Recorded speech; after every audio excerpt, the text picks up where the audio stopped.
CES 2026이 성황리에 종료됐는데 이번 CES의 주요 이슈와 전망을 또 현장에 다녀온 이상훈 한국방송통신전파진흥원장과 함께 이야기 나눠보도록 하겠습니다.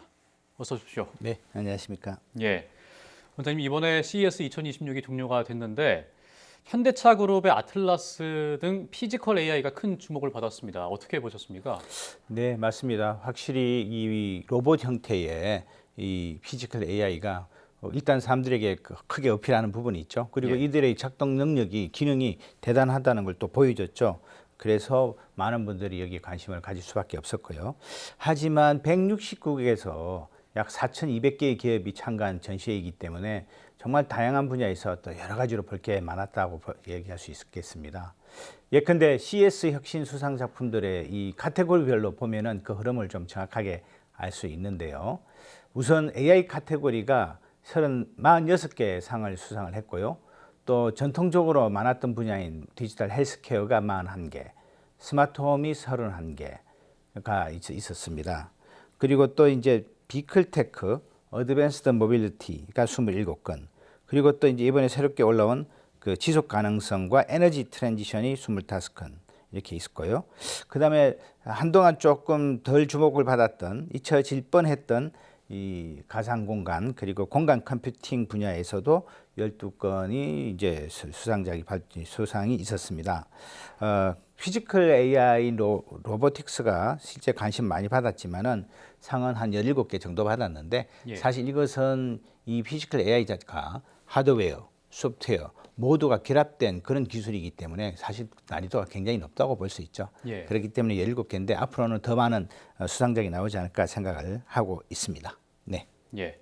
그럼 먼저 이제 비클테크와 모빌리티 분야에 대해서 궁금한데요. 자동차가 원래 그 단순한 이동 수단으로 개념이 잡혔었는데 이제는 생활 공간의 연장으로 좀 지향이 되고 있습니다. 이번 전시회에서 이 분야에도 좀 주목이 많이 됐었죠. 네, 그렇습니다. 뭐 생활 공간이라고까지 얘기하는 것은 그만큼 이제 이 모빌리티라고 하는 것들이 사람이 직접 운전을 한다든가 작동을 시키는 게 아니고 소프트웨어적으로 또 AI 기술을 이용을 해서 자동으로 운행할 수 있도록 하는 그런 한편 그 시간 또는 그 공간에서 사람은 다른 일을 할 수 있다는 거죠. 이제 예. 그게 이제 특징인데 특히 이제 소프트웨어 중심 자동차라는 말이 사실 꽤 오래 전부터 얘기는 나왔습니다. 하지만 실제 구현한 것은 이제 테슬라의 자동차들이 가장 먼저였고, 그다음에 이제 지금 중국 자동차들이 빠르게 실제로 이제 제품들을 내놓고 있습니다. 근데 이제 이번 CES에서는 엔비디아를 주목을 해야죠. 엔비디아는 알파마요라는 그런 자율주행을 위한 오픈소스 플랫폼 소프트웨어를 발표해서 굉장히 큰 주목을 또 받았습니다. 왜냐하면 그동안 우리가 얘기해오던 자율주행이라고 하는 것은 금방 말씀드린 테슬라 중심으로 좀 이렇게 폐쇄된 생태계였는데, 그러니까 다른 자동차 회사들은 고민이죠. 자체 개발도 물론 했지만 노력은 했지만 잘 되지 않은 게 사실이고요.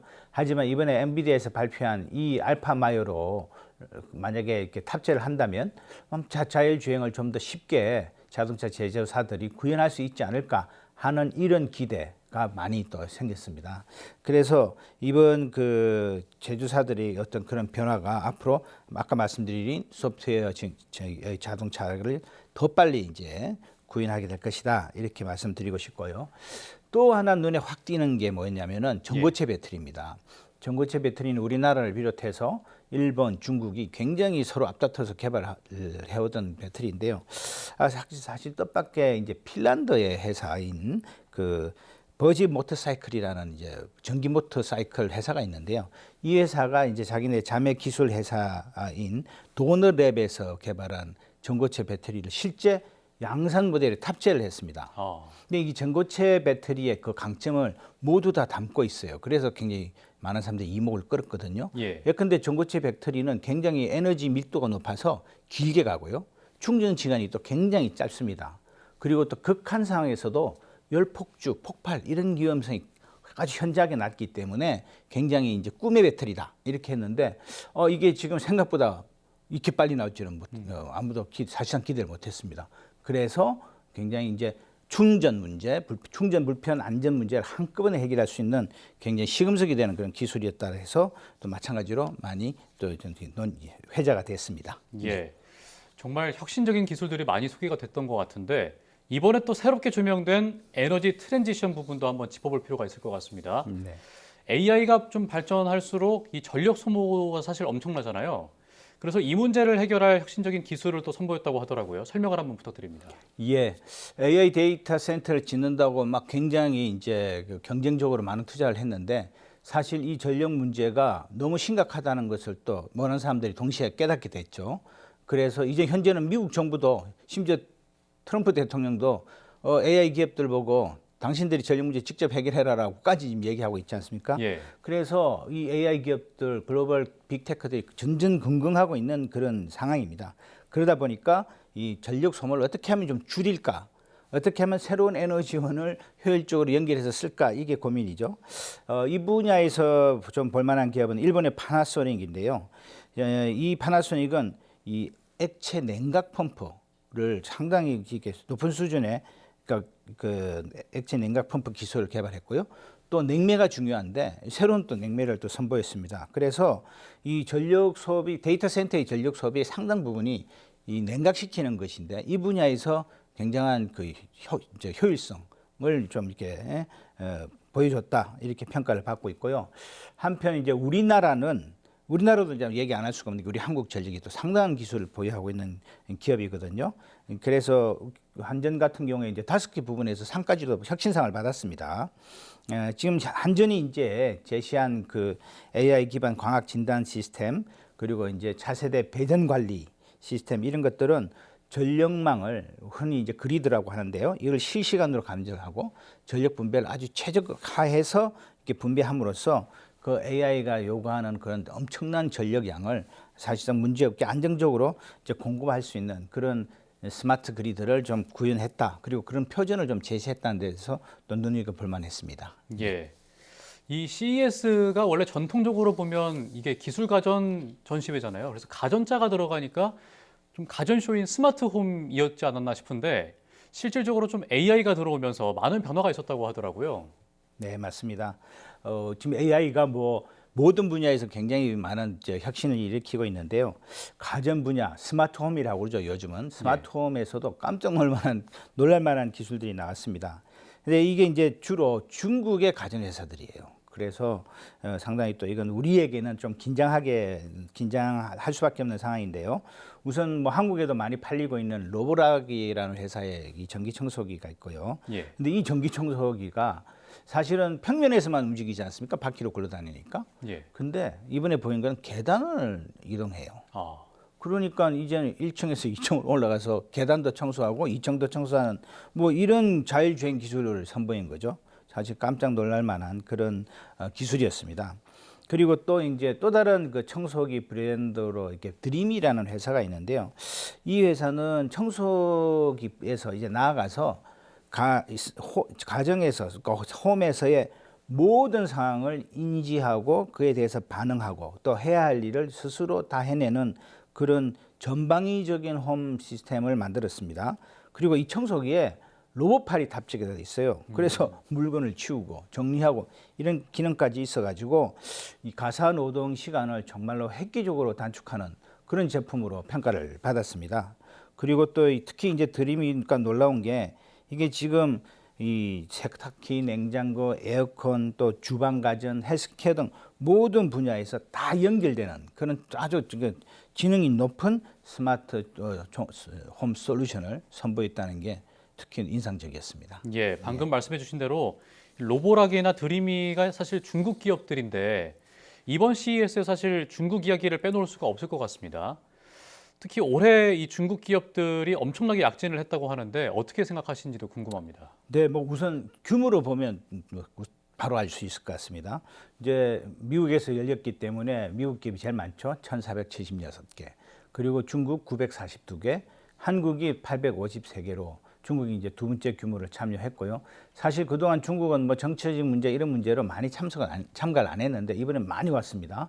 특히 이제 가장 그 이목을 끄는 휴머노이드 부분 이쪽만 보더라도 참가 업체들 중에 반 이상이 중국 업체였어요. 그러니까 이처럼 굉장히 많이 약진을 했고 또 강세를 보인 적이 이 웨어러블 디바이스야. 그리고 우리가 흔히 스마트 안경으로 많이 이제 얘기를 하는데요.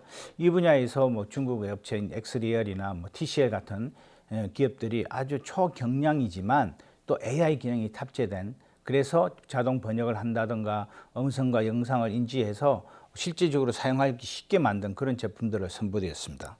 가장 좀 두드러진 중국의 분야이기도 했고요. 예. 또 금방 또 말씀드렸던 그 스마트홈 분야에서도 아까 말씀드린 그런 청소기 또 종합 스마트홈뿐만 아니라 전통의 가전기업인 TCL과 하이센스도 굉장히 큰 전시 부스를 마련해가지고 다양한 기술 제품들을 선보였습니다. 이처럼 상당히 우리나라에 이제 삼성전자나 LG전자에 좀 위협이 되지 않을까. 현재는 우리가 가장 잘하고 있습니다. 하지만 이들의 전 세계 시장 점유율이 빠르게 올라오고 있죠. 우리가 약 한 20년 전에 일본의 뭐 소니나 파나소닉 같은 굉장히 당시의 최고의 기업들을 이제 우리가 역전을 했는데 반대로 이제 그런 시간이 혹시 우리가 그런 경험을 당하는 거 아니냐 하는 우려도 솔직히 큽니다. 그래서 우리 기업들이 좀 더 빠른 혁신, 그리고 또 좀 획기적인 어떤 아이디어가 탑재된 그런 제품들을 좀 개발하고 시장을 계속 지켜나가기를 좀 바라는 마음입니다. 예, 그렇게 됐으면 좋겠습니다. 마지막으로 CES 2026이 우리 사회와 또 산업 전반에 미치는 가장 큰 화두가 무엇인지, 또 앞으로의 기술 혁신의 방향성에 대해서 한번 정리를 해주신다면 어떻게 하실까요? 예, 뭐 기술 혁신의 방향성은 항상 이 CES에서 많이 이제 또 얘기되는 부분이죠. 왜냐하면 워낙 큰 행사고 또 모든 기술이 모여 있기 때문에 사람들이 이 모인 다양한 기술들을 보면서 여기서 뭔가 중요한 포인트를 잡아내는데요. 예. 첫째로는 역시 피지컬 AI입니다. 이 피지컬 AI가 뭐 혼자 춤추고 뭐 덤블링하고 이런 것도 뭐 되게 눈요깃거리는 좋았지만, 이번에 정말 포인트는 산업 현장에 투입되는 것이죠. 그래서 현대차가 가지고 있는 보스턴 다이내믹스의 아틀라스가 최우수상을 받지 않았습니까? 이건 뭐냐면 이제 로봇이 사람 대신 일을 할 수 있는 단계까지 왔다는 것을 보여줬기 때문에 그렇고요.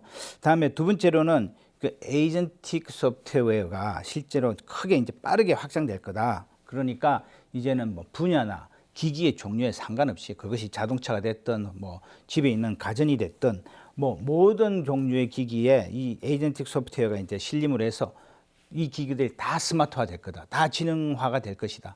이런 가능성, 이런 방향성이 확실히 이제 확실하다는 걸 보여줬고요. 다음에 세 번째는 마찬가지로 지속 가능입니다. 아까 AI 데이터 센터도 말씀드렸지만 그 외에도 모든 지금 이 기술이 탑재된 기기들이 결국은 다 전기에 의해서 작동되지 않습니까? 예. 그러다 보니까 전기를 더 많이 쓰고, 그래서 역으로 전기 효율적인, 전력 효율성이 높은 그런 방법에 대한 기술들, 이거 해야 된다. 그리고 관리도 잘해야 된다. 이런 것들이 이제 세 번째 방향성이 되겠습니다. 자, 그래서 이 세 가지 이제 기술적 방향성은 이제 제가 말씀드렸고요.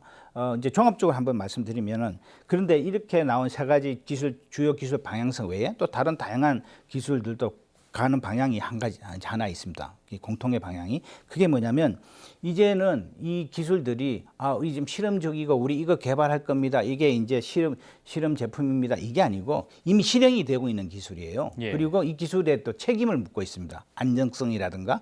자, 그래서 이제는 이번 CES에서는 책임, 실행성, 이것이 이제 화두고, 그래서 내년에는 이 부분이 더 좀 많이 부각되고 또 초점이 맞춰지지 않을까. 그래서 더 많은 기술 제품들이 나오지 않을까 기대됩니다. 네, 알겠습니다. 지금까지 한국방송통신전파진흥원 이상원 원장과 함께 이야기 나눠봤습니다. 오늘 말씀 고맙습니다. 감사합니다.